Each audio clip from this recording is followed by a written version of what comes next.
Boa noite. HB20 Prata, alguém tem aqui? HB20 Prata, alguém tem? Tá com esse carro? Tá bloqueando, é? É. Alguém?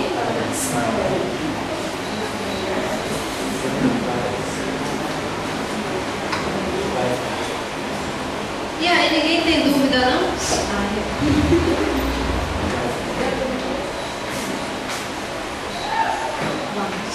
Vocês estão ouvindo? Carlos, perante o espiritismo, qual a diferença? Qual a importância da verdadeira noção?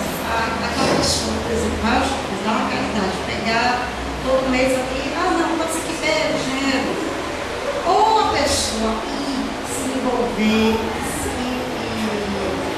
se participar, mesmo que às vezes até a pessoa não dê, mas a pessoa pelo espiritismo, a pessoa se situar dessa forma, ou fazer iniciativa que ela vai, mas pelo espiritismo. Muito bem. Em primeiro lugar, boa noite. Né? Hoje eu montei a Sarapuca e estou aqui, né? Nesse lugar, é óbvio. Muito bem. Essa pergunta, ela é uma pergunta interessante porque ela remonta à própria origem do conceito da caridade. Né? A caridade, ela não é um ato. A caridade, ela é uma atitude. Então, a caridade, ela é, como a gente já conversou aqui outras vezes, né? Um termômetro para saber o quanto o meu corpo, o quanto a minha alma, o quanto o meu espírito, esse conjunto integrado, ele está disposto a se envolver com a necessidade do outro. No momento em que eu saio da minha condição e me envolvo na vida do outro, certamente eu estou fazendo mais do que simplesmente uma doação. Aquele ato que é uma doação é um ato importante, claro que é. A gente precisa dar, as pessoas precisam receber, tem necessidades que precisam ser satisfeitas. Mas, sobretudo, no ato de quem pratica, é importante esse envolvimento, porque esse envolvimento mostra o quanto eu estou disposto realmente a me sensibilizar com a necessidade do outro, com a circunstância do outro, para ir ao encontro dele. Né? E a partir desse momento eu consegui me ajudar muito mais do que eu estou ajudando esse irmão que está necessitando de um bem material nesse momento.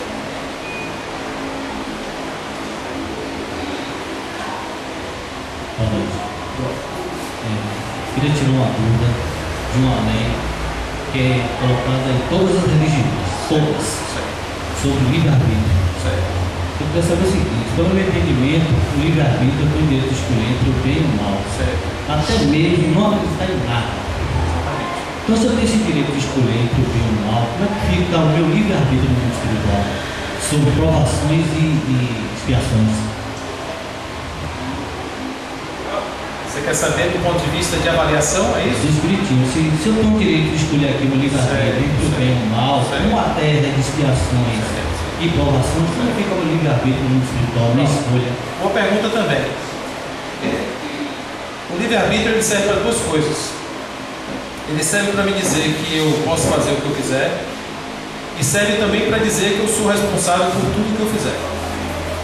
Então, eu sou obrigado a fazer determinada coisa? Não.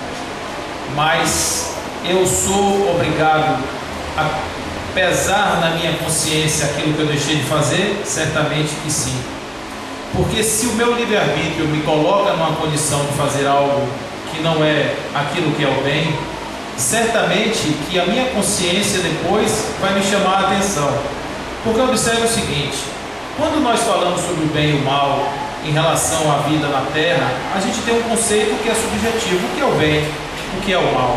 Do ponto de vista da vida humana, o bem e o mal, conforme a explicação que nos dá o Espiritismo, é tudo aquilo que nos apresenta ou que nos aproxima de Deus é o bem, tudo aquilo que nos afasta de Deus é o mal. Então, no momento em que a gente consegue estabelecer parâmetros de escolha em nossa vida e a gente segue por um caminho que não é um caminho legal, que é um caminho, vamos dizer assim, que eu poderia ter escolhido outro, um caminho melhor, eu vou depois certamente pesar na minha consciência e dizer: eu deveria ter escolhido aquele outro caminho. Aquele erro que eu escolhi, por que que ele está no meu caminho como direito? Para eu ter consciência, eu preciso estabelecer que o meu caminho eu trilhei com os meus próprios passos. Se Deus chegasse aqui, vamos supor, entrasse nessa sala e dissesse, entregasse aqui o manual da transformação do anjo. Olha, para você virar anjo, você só pode escolher isso, seguir esse caminho assim assado. Qual é o mérito que haveria? Se chegasse aqui agora uma varinha mágica e nos transformasse todos, né? Nós nos transformássemos aqui em anjos, qual seria o mérito individual de cada um? Não teria mérito, porque não foi conseguido com os nossos próprios esforços. O que é o nosso próprio esforço? É a possibilidade de acertar e de errar. Então todos nós estamos aqui na Terra com a possibilidade do erro. Nós temos o direito de errar, mas temos também que ter consciência de que tudo que nós fazemos estabelece dentro da nossa relação de consciência uma consequência. Então, se eu faço algo errado, essa minha consequência virá não como um tribunal de julgamento, como a gente está acostumado a ver nas religiões, que há ali pessoas que nos julgam, né, no dia do juízo final, etc. Não é assim que funciona. A minha própria consciência, em contraste com os atos que pratiquei, e a consciência, a gente não pode esquecer que nela estão fixados os atributos da lei divina. A lei divina, a lei fundamental do bem proceder, está na consciência, no íntimo da consciência. Porque no fundo, dentro de cada homem, existe uma parcela de Deus, de amor, de verdade, de esperança. Então, essa consciência que está dentro de nós ela grita muito forte, dizendo: olha, isso que você fez não foi legal. E isso, quando acontece na erraticidade, na nossa intermissão, as dores às vezes são excruciantes, porque nós temos a necessidade de fazer a nossa depuração enquanto na carne, mas sobretudo quando nós não estamos mais nela, nós temos aí uma visão tanto quanto mais ampliada da nossa realidade, que nos permite aí fazer uma avaliação mais precisa dos nossos atos. Então, se os nossos atos foram atos que sustentam o nosso desenvolvimento, certamente que haveremos, de estar em uma outra faixa vibratória, uma faixa muito mais positiva. Mas se nós estamos agora dentro de escolhas que nos foram feitas, dentro de parâmetros materiais, dentro de uma relação do bem que eu construí baseado exclusivamente em uma subjetividade do homem na Terra, esses valores que a gente tem aqui, de posse, de títulos, se eu fiz a minha relação de vida toda baseada nisso, O que é que isso vai resultar na minha condição de ser espiritual? Certamente muita dificuldade em me libertar disso, porque eu perdi uma encarnação. Olha, a condição, né, espiritual para vir à Terra é uma condição muito especial, porque a Terra é a escola melhor que o espírito pode ter. A visão encarnada do espírito é a melhor escola que pode existir para todos nós. É aqui que a gente experimenta de fato se nós estamos preparados para fazer tudo aquilo que a gente combinou. Imagine que a gente chega no mundo espiritual e diz assim: olha, eu vou viver, vou para a Terra, vou ser médico e vou trabalhar exclusivamente para os pobres. Eu vou morar na África, porque aquele povo está lá sofrendo, eu vou lá ajudar a superar um pouco aquelas necessidades que estão ali. Eu venho para a Terra e me transformo em uma pessoa que consigo até fazer a medicina, mas aí o dinheiro começa a cair na minha conta, eu esqueço a África, esqueço os pobres e vou viver na balada. Então a escolha não foi minha, foi. Mas aí quando eu volto e que minha consciência ampliada diz assim: cadê a sua passagem, o seu ticket da África? Foi para onde? E tá, esqueci, não era para fazer isso que eu fiz, era outra coisa. Então eu perdi uma oportunidade importante na minha existência de crescer, de fazer algo que eu achava que era realmente necessário para mim. Então, não há um tribunal do ponto de vista do julgamento, mas certamente existe uma avaliação de consciência, e isso vale para todas as nossas atitudes, do bem e do mal, e que isso sim vai fazer toda a diferença no momento em que eu estiver num plano espiritual fazendo uma análise das minhas atividades sobre a Terra. Então, o livre-arbítrio ele é um atributo sim do ser humano, do espírito encarnado, mas também responder por nossas atitudes, certamente que estão muito vinculadas às escolhas que eu faço. Ok?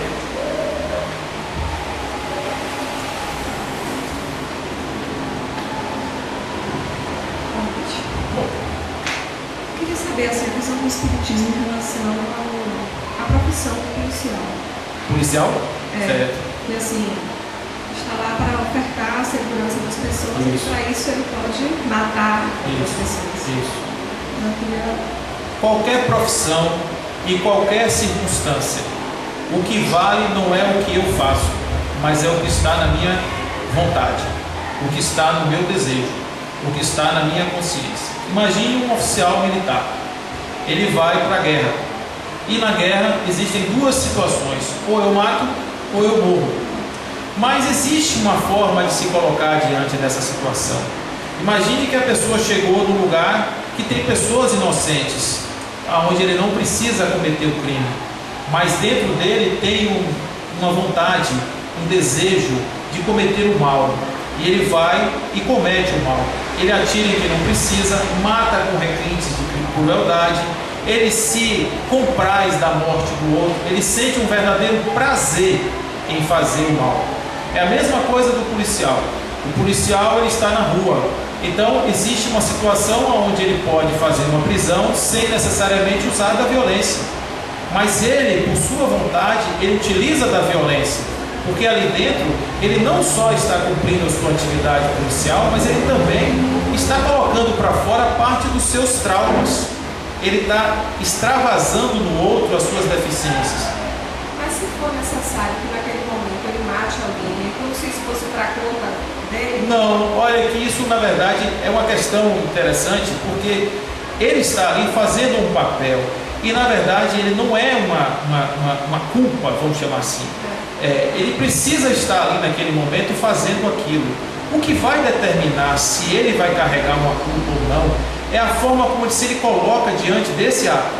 Então, se ele faz isso por um prazer interno, por uma maldade, se ele se compraz nisso, nesse ato que ele está praticando, certamente depois a consciência dele vai trazer isso à tona. A outra circunstância, ele depende desse emprego, porque ele tem família, ele sustenta a família dele, e ele está fazendo uma coisa e até fica muito tocado por fazer aquilo. Ele vai ficar alguns tempos sentindo realmente a pena daquela pessoa que morreu. Ele vai procurar fazer alguma coisa para compensar esse ato que ele fez, no sentido de apoiar a família daquela pessoa, por exemplo, né? Ou simplesmente se colocar diante de tanta circunstância do mal, né? Porque a gente diz assim: a polícia, a pessoa está dentro de uma corporação policial onde o cara fica assim, faca na boca o tempo todo. Como é que a pessoa pessoa vai de repente se livrar disso e dizer agora eu vou pensar no bem? É uma questão complicada, mas ele pode se isolar disso, né? Ele pode. E eu trago sempre assim um exemplo que Viktor Frankl fala sobre o condicionamento do homem. Nós dizemos que somos produtos do meio. Todo mundo concorda com isso? Somos produtos do meio? Somos, né? Mas nós temos o livre-arbítrio e podemos dizer não. Nós temos o direito de dizer não. E muitas pessoas dizem não. Elas estão colocadas numa situação que elas teriam toda a condição do mundo de dar errado, mas dentro dela tem uma vontade e ela diz não. Ela se coloca, mesmo na violência, com uma atitude pacificadora. Como existem muitas pessoas dentro da própria polícia que você conversa com aquela pessoa e você diz assim, mas isso é uma moça de delicadeza. E ele está ali naquela atividade, inclusive eles outro dia teve aqui um que é representante do núcleo de policiais espíritas, né, de oficiais espíritas, e eles têm todo o trabalho de espiritualidade, eles trabalham com isso. Então, a maldade, ela é muitas vezes praticada com requintes desnecessários de crueldade. Aí existe sempre o mal, né? Porque ali não está um ato, ali ele está ultrapassando a sua necessidade e se servindo daquele momento para colocar para fora uma maldade que é latente do seu coração. Aí é assim, aí a consciência pega ele certinho na esquina.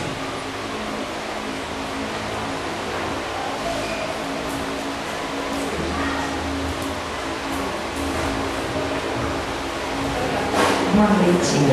Eu gostaria de tirar uma dúvida.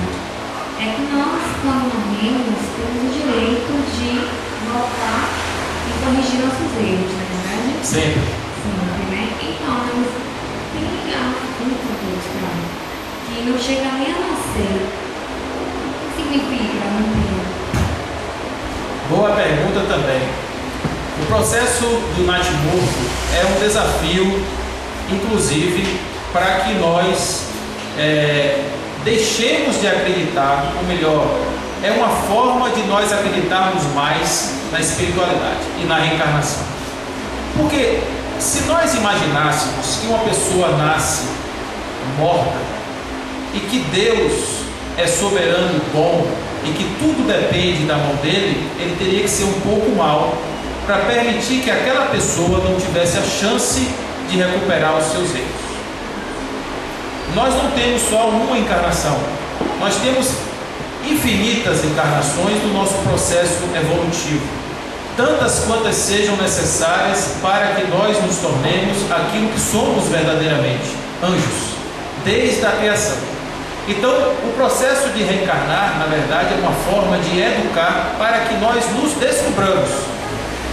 Existe no Espiritismo uma coisa que diz que nós nascemos simples e ignorantes e vamos crescendo, evoluindo ao longo do tempo.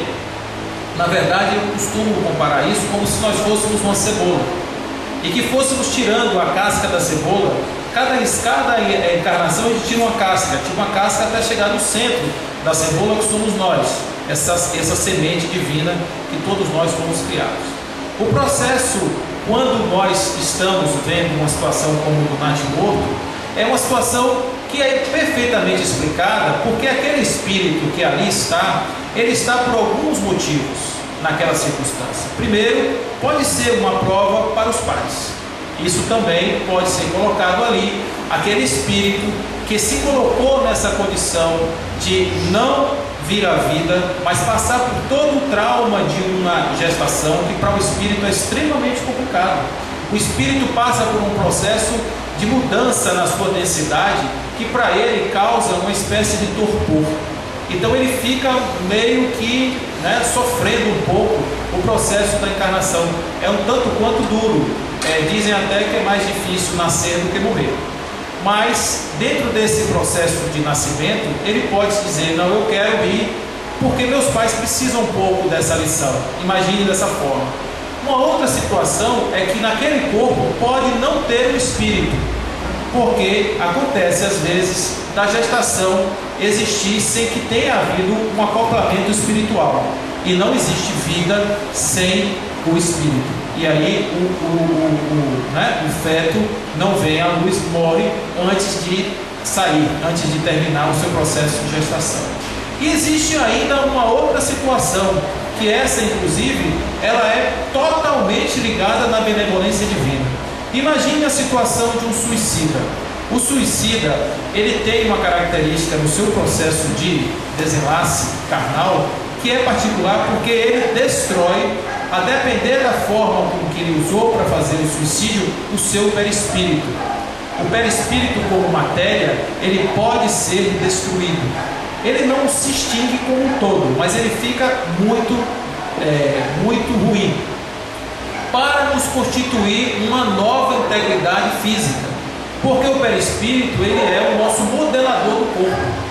O corpo nosso é assim, todo modeladinho, graças ao perispírito, que os botânicos modernos ligados à ciência chamam isso de campo mórfico, o campo das formas. Então, esse campo, esse modelador biológico que é o perispírito, ele precisa estar íntegro para ter um corpo saudável. Mas, no caso do suicida, por exemplo, em que há uma deformação do perispírito, ele precisa passar por um processo de gestação para que ali, esse processo de gestação, sirva como um reconstituidor da sua camada perispiritual. Então, existem várias possibilidades de acontecer isso.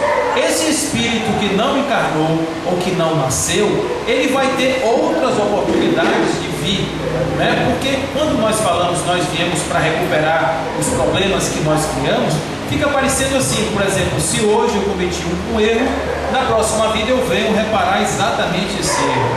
Temos que pensar que somos espíritos que existimos desde muito tempo. E temos na nossa história muitas coisas que nós deixamos de fazer, e certamente não só o que fizemos, mas o que ainda precisamos fazer. Então nós viemos não somente para depurar o mal, mas também para fazer coisas que nos elevem, mesmo que não tenhamos cometido o mal. Então a encarnação, ela vai servir como um processo evolutivo, né, que todos nós temos que passar.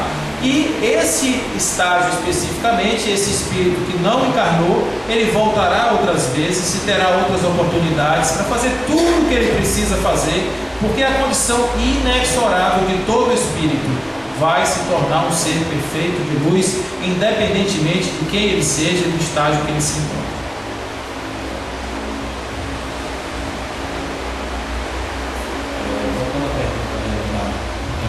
Então, no caso, a percepção do espírito, a reencarnação, ele é feito na hora da concepção ou após o nascimento? Na concepção, sem nenhuma dúvida. O processo inicia na concepção e vai se alongando ao longo do tempo. A encarnação definitiva, ela finaliza por volta dos 7 ou 8 anos, que é quando o espírito está completamente acoplado no corpo. Certo? Nós temos datas para desencarnar.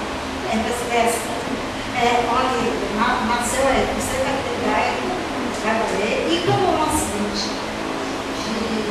global, muitas calamidade, pessoas. isso. Aí realmente está todo mundo marcado para ir naquele tipo. Boa pergunta também. Vocês estão apertando assim o fica e fica sempre emocionante. Olhe bem, a vida nossa, ela dura a necessidade do espírito em realizar aquilo que ele precisa realizar. Todo o espírito encarnado, ele tem um tempo para existir na Terra. Quando essa encarnação ela é abreviada, inclusive existem situações onde o espírito reencarna para viver apenas aquela quantidade de tempo que faltou na última encarnação. Então é um processo que nós temos que passar, esse nosso processo da carne, dentro dessa cronologia que é estabelecida. O dia exato, existem situações como, por exemplo, Eurípides Bassanufo, que era um médico, e ele disse o dia e a hora que ele ia morrer, né? E assim muitos outros que têm essa condição da mediunidade que conseguem ter essa possibilidade, né, de saber essa informação através, né, dos seus processos, dos seus registros kármicos, dos seus registros de reencarnação. Agora, quanto à questão das mortes coletivas, existem as mortes que são prematuras, estabelecidas pelo próprio livre-arbítrio do homem, que o homem se coloca numa condição de risco e a partir dali a sua vida está correndo o risco de acabar. Ele vai para uma situação onde de repente ele está num navio superlotado. Ele sabe no momento que ele entra nessa embarcação que ele pode correr o risco de morrer. Não quer dizer que não é o dia da pessoa morrer, não quer dizer que a pessoa não venha morrer, não. A pessoa pode morrer antes, né, por uma circunstância que pelo seu próprio livre-arbítrio ele se colocou numa situação de risco. Obviamente que a gente vê, por exemplo, cai um avião com 230 pessoas dentro e uma pessoa sobrevive. Aí você diz, essa pessoa ela está ali numa condição especial, certo que sim, mas isso não é uma regra, né? A regra é, a vida, nós temos que tomar cuidado com o nosso corpo, tomar cuidado com a integridade da nossa vida, afinal de contas nascemos com esse sentimento dentro de nós, porque precisamos do corpo e precisamos da existência para fazer o que viemos fazer aqui. Sem o corpo, sem as nossas faculdades físicas, como é que a gente vai conseguir fazer o que eu vim fazer? Não tem muita condição. Então, existe essa situação das mortes, dos resgates coletivos, como se diz, aonde muitas pessoas estão juntas no mesmo lugar e acontece alguma coisa, e ali muitas pessoas precisavam daquele reencarne ou desencarne coletivo. É o caso, por exemplo, de uma situação de guerras, onde a gente vai encontrar situações desse tipo, mas isso não é uma regra. Toda vez que a gente diz assim, isso aqui é sempre assim, corremos o risco de errar, porque existe o livre-arbítrio, existem as coisas que nós não temos controle e que podem atuar sobre nós. Certo? Tudo bem?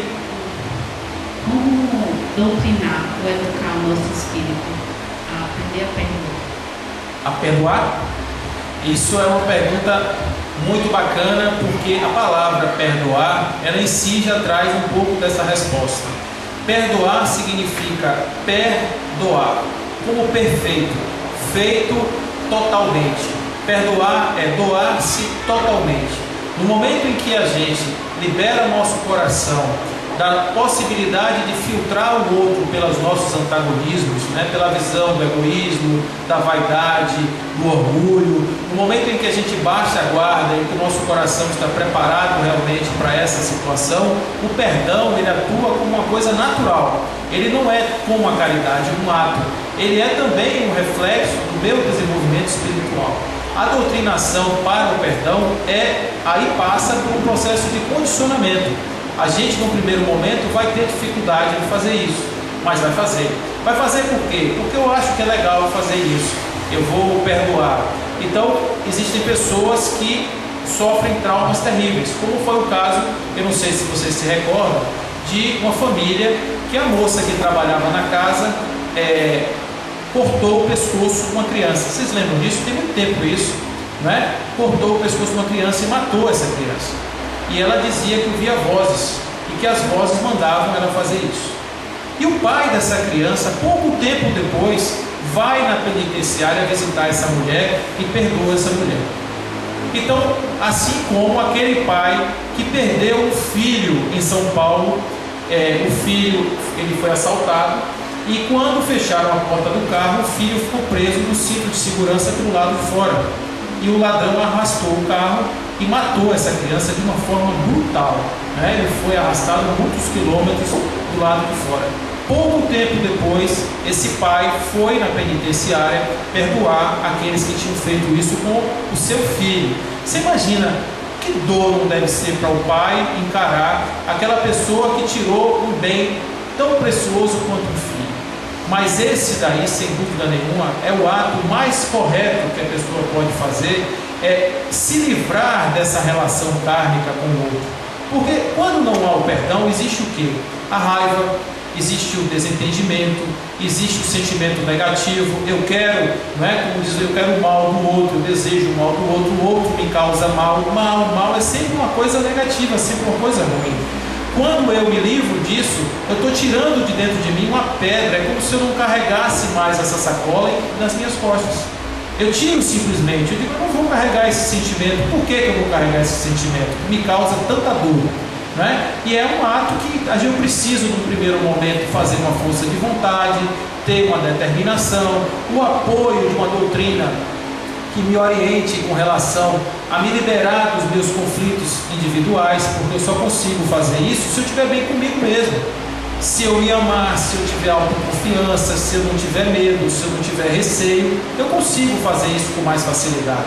A proposta do Espiritismo moderno é nos convidar a fazer um trabalho de reflexão interior para que a gente consiga realmente fazer essa mudança, essa transição do ser que somos para um ser que é capaz de perdoar sem carregar essas mágoas pelo resto da vida. Aí muita gente pergunta, mas se eu perdoar e a pessoa não me perdoar? Né? Eu perdoo a pessoa, eu faço tudo e a pessoa não me perdoa. E aí? Né? Problema dela. O problema é dela. Porque eu não posso carregar pedras, mas se a pessoa quer carregar pedra, é um desejo dessa pessoa, não é? É um desejo dela. E eu não posso fazer nada para impedir isso, porque isso é também livre-arbítrio. Eu preciso trabalhar para construir a minha independência desses sentimentos negativos. O perdão é, sem dúvida nenhuma, o maior instrumento de libertação das angústias que nós podemos ter, é o perdão. E quem é a primeira pessoa que nós precisamos perdoar? A nós mesmos. A nós mesmos. No momento em que a gente se perdoa, a gente se liberta. A gente carrega muitas culpas. Nós somos culpados de tudo. Nós somos culpados porque não amamos os nossos pais como a gente acha que deveria. A gente é culpado por não amar nossos filhos como a gente acha que deveria. A gente é culpado por achar que nós falhamos naquilo que nós queremos, as nossas opções de escolhas, né? Que nós não somos a pessoa que somos. Começamos a criar várias culpas na nossa existência, né? E se a gente não se perdoa, como é que eu posso perdoar alguém? Se eu não consigo perdoar a mim, né? A mim, que sou eu, que me conheço, que durmo comigo todos os dias, escovo meus dentes todos os dias, como é que eu não vou me perdoar se eu não consigo fazer isso? O auto-amor, a construção desse sentimento de perdão, de auto-perdão, é que faz abrir as portas do meu coração para perdoar outras pessoas.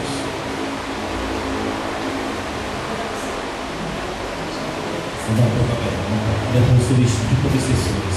Certo. O espírito obsessor, ele tem o poder e a autoridade de influenciar o meu comportamento e pensamento? Você pergunta assim, o poder e a autoridade, não. Ele faz isso por minha livre e espontânea permissão. É como se eu chegasse assim e contratasse um consultor e ainda pagasse a ele regiamente. Eu dissesse assim, eu quero que você me oriente na minha vida e peço a ele, me diga o que fazer.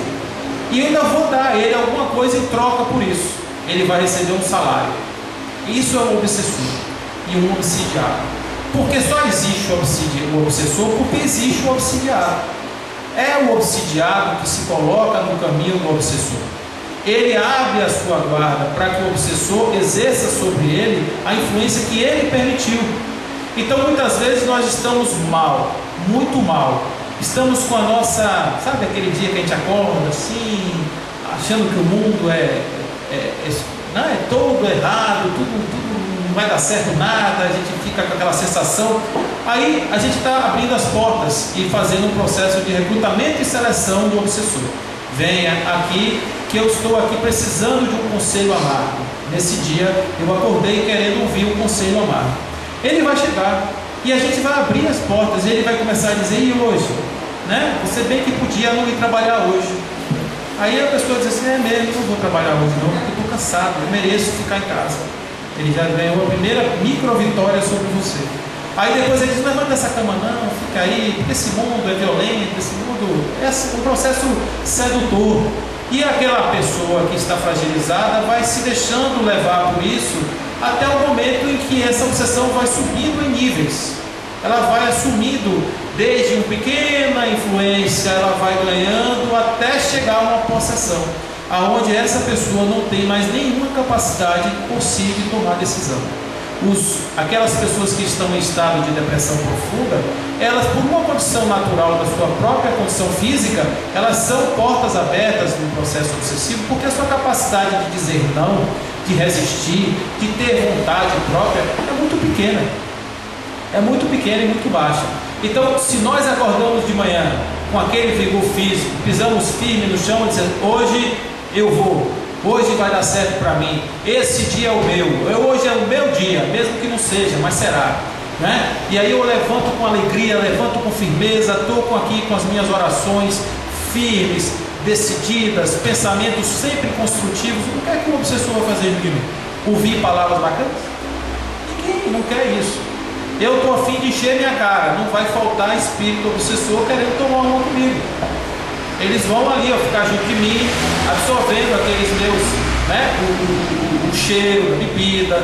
Não estou falando da bebida, mas pode ser o cigarro, pode ser a droga, pode ser qualquer coisa, né, que esteja ligado a um vício. Então eu estou ali abrindo as portas da obsessão. Então a obsessão não é um processo aonde ele vem, escolhe e diz assim: hoje é Cardoso. Não funciona desse jeito. Você tem que ligar um rádio, sintonizar na rádio dele e deixar que ele cante as músicas para você ouvir. E ficar assim, balançando a cabeça, dançando, porque ele só vai cantar enquanto a rádio dele estiver sintonizada. O que é a desobsessão? É um processo de você fazer um trabalho de convencimento dos dois. Porque não adianta você trabalhar só o espírito que está naquele momento, trabalhando fortemente contra o irmão. O que adianta? Você chega ali e convence aquele espírito a se afastar daquele irmão naquele momento. Ele vai para casa com a cabeça baixa, sintoniza em outra rádio, agora é na Piatã FM. Pronto, agora vem outro aí cantar Pablo, eu pego o vídeo dele todo dia. Então entendeu? Não adianta, porque é um processo que você retroalimenta a partir das suas próprias vontades. É preciso trabalhar as duas pontas. Você trabalhar o irmão que está nesse momento se utilizando de uma pessoa fragilizada, e também da pessoa que está fragilizada, para que ela mude a sua frequência para não ser auxiliada do novo. Esse é o processo. Boa noite. Pastor, mediunidade, o espírito escolhe ou ele é escolhido? Eu tenho uma dúvida referente a sonhos. Quando você sonha com desencarnados, conversa, recebe algumas mensagens, não consegue entender, é uma forma também de mediunidade? Todos somos médiuns. A mediunidade é um fenômeno biológico, não é um fenômeno espiritual. Afinal de contas, todos nós estamos com o espírito dentro de nós desde o dia que a gente nasce, né? Desde o dia que a gente vem para a Terra, a gente tem um espírito encarnado falando através desse corpo.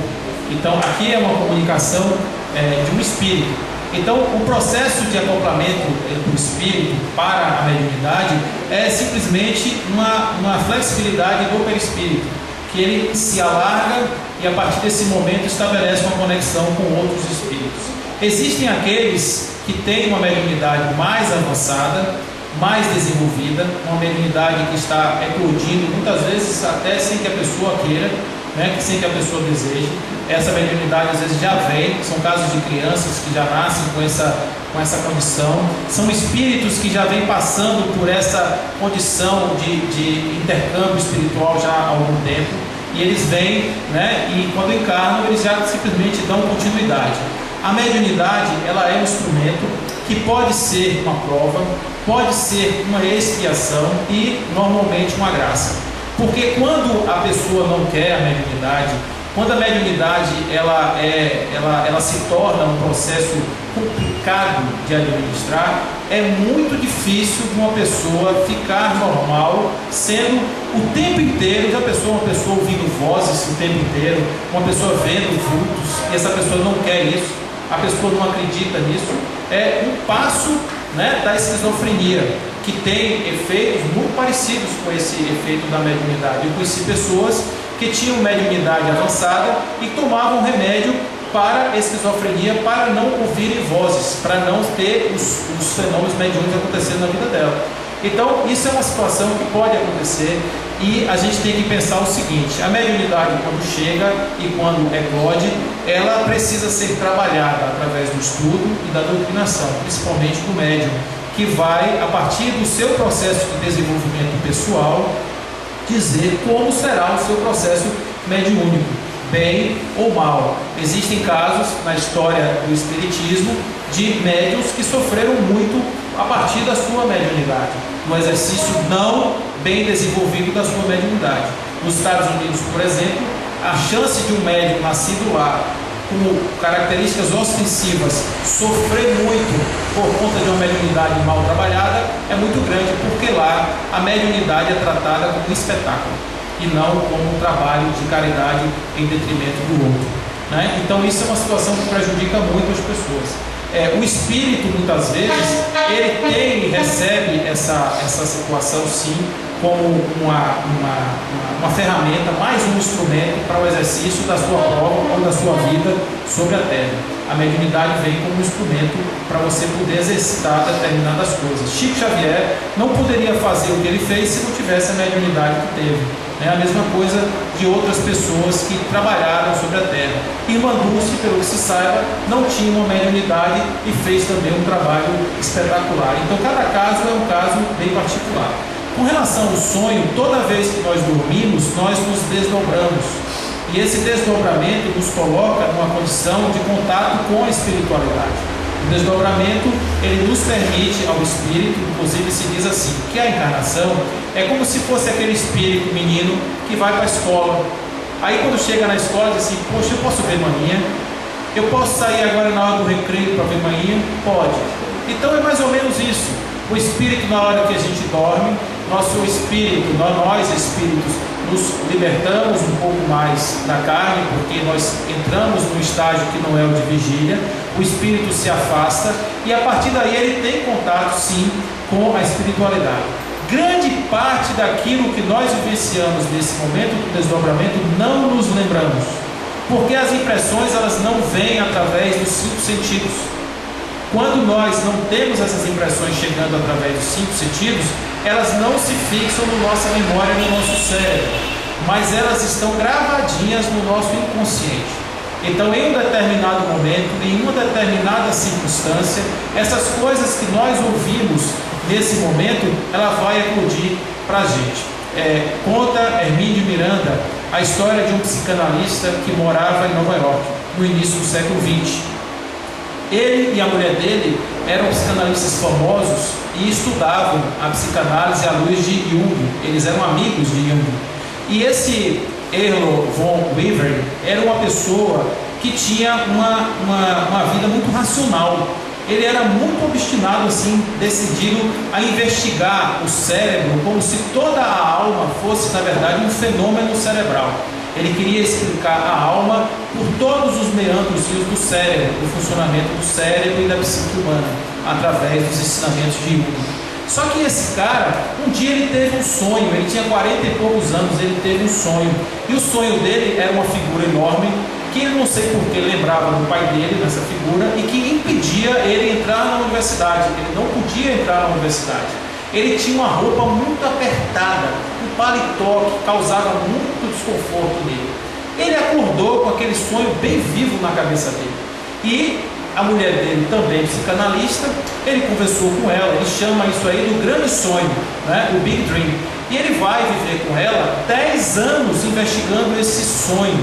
Só que o que aconteceu depois desse sonho? Ele começa a ouvir vozes.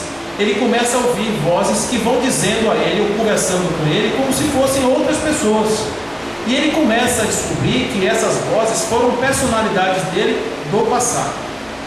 Então ele vai descobrir para trás 6 encarnações, aonde ele estava como Judas Barsabás, no tempo de Jesus, irmão de João Barsabás, um dos apóstolos de Jesus, daqueles que estão lá em Atos dos Apóstolos. Depois ele aparece como outras figuras já da igreja nascente, e ele vai ter durante as encarnações dele 3 encarnações onde ele foi canonizado como santo. Inclusive uma delas, ele está na codificação do Espiritismo. Ele é o espírito Fenelon, que aparece para Kardec e traz muitas contribuições para o Espiritismo. Von Wever, ele é uma pessoa que não tem nada de Fenelon. Aquela pegada de Fenelon do Espiritismo na codificação, não tem nada disso. Mas ele começa a descobrir particularidades nessa personalidade de Fênelon que existem hoje nos postulados dele. Então, o que é que ele descobriu dessa história toda? Essa imersão no inconsciente e nas vidas pregressas dele trouxeram a ele uma revelação do que ele deveria fazer agora. Ele não estava indo no caminho certo, ele veio com um propósito específico. Eu comentava ontem com o Robson que ele veio como um plano B de Jung, né? Como ele não estava fazendo o trabalho que ele deveria fazer, a espiritualidade chama ele num sonho, diz: meu irmãozinho, esse paletó apertado seu é seu corpo. Ele vai descobrir em 10 anos de psicanálise que aquele paletó apertado era o corpo, era a encarnação, que limitava o espírito dele. O espírito era maior, mas ele, na sua encarnação, com suas convicções atuais, ele estava limitando a atuação do espírito. Então alargam-se as perspectivas de existência e ele começa a admitir a reencarnação e a existência do espírito, a morte depois da vida, a vida depois da morte, e ele começa então a viajar nessa história e transforma a vida dele completamente e as contribuições dele para a ciência espiritual. Então é um caso específico de uma transformação a partir do sonho. A última vez? O depoimento do irmão, que o Espiritismo, que existe espíritos no planeta que não querem o desenvolvimento do Espiritismo. Certo. Popularmente, que o Espiritismo está sendo cachorrado. Certo. Procede essa... Procede, claro que procede. Todo o desenvolvimento, toda a marcha do progresso que incomoda, existem aqueles que não querem. Então, nas casas espíritas, por exemplo, existem muitos desses irmãos que se instalam nas casas espíritas para que elas não aconteçam. Existe um livro chamado Aconteceu na Casa Espírita que narra diversos episódios dessa natureza, aonde você tem os próprios espíritas, os próprios frequentadores da casa, os trabalhadores, sofrendo pressões incríveis por nossas próprias condições ainda deficitárias em relação a equilíbrio, porque quando nós estamos nos colocando na condição de trabalhadores, nós não somos santos, nem estamos perfeitos. Isso aqui é um hospital, é todo branquinho assim, e nós, ora, podemos atuar um pouco como enfermeiros, mas na grande maioria do tempo nós somos pacientes. Aquele trabalho que nós fazemos, que é o trabalho de ajudar, na verdade nós estamos ajudando muito mais a nós mesmos do que a qualquer pessoa. Então isso aqui é um hospital, é uma escola, é um templo, né, como diria Guilherme Ribeiro. Então a gente está vivendo na Casa Espírita um momento extremamente complicado, e a gente percebe em diversos lugares, em diversas casas, climas realmente complicados internamente, por força também das fragilidades humanas, né? Nós somos pessoas frágeis e temos as nossas deficiências, mas sobretudo também pela ação de irmãos que se aproveitam dessa situação para fazer agravar muito, porque o movimento do Espiritismo é um movimento de libertação do espírito, e no momento em que você consegue fazer com que as casas e o movimento realmente traga ao homem a percepção de que somos espíritos e, portanto, temos o direito, né, de viver a nossa vida nessa perspectiva também, olhando a gente como semente de Deus, né, como seres perfectíveis, que temos muitas oportunidades ainda para caminhar. No momento em que a gente percebe isso, é muito complicado, porque de certa forma isso vai depor muito contra o sistema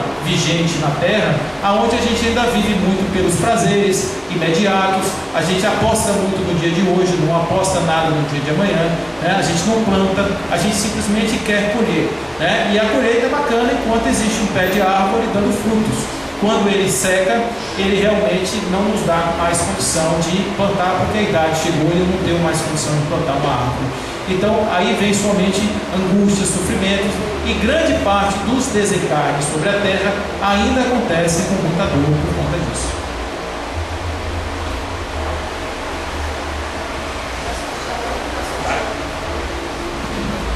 Obrigado, viu, gente?